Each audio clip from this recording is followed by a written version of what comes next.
কখনো লক্ষ্য করেছো প্যানকেক বানাতে গেলে ঠিক গোল হয় না, কখনো ছিঁড়ে যায়, কখনো আবার শক্ত হয়ে যায়।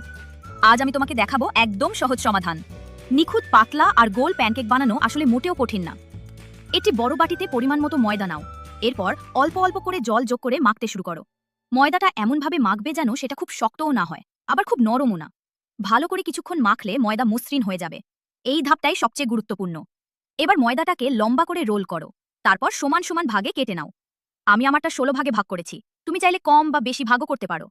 এখন প্রতিটা ভাগ হাত দিয়ে সুন্দর করে গোল করে নাও। একটা প্লেটের নিচে হালকা গরম জল স্প্রে করে গোল করা ময়দাগুলো ঢেকে রাখো। এতে ময়দা শুকিয়ে যাবে না। তবে মনে রেখো, খুব বেশিক্ষণ রেখে দেওয়া যাবে না। এবার প্যান গরম করো। কোনো বেশি তেল দরকার নেই। একটা ময়দার বল নিয়ে একদম পাতলা করে বেলে নাও। রান্না নিয়ে চিন্তা করার কিছু নেই, কারণ প্যানকেকগুলো খুব পাতলা। প্রতিটা পাশে মাত্র 10 সেকেন্ড করে দিলেই যথেষ্ট। দেখো কত সুন্দর, নরম আর প্রায় কাগজের মতো পাতলা হয়েছে।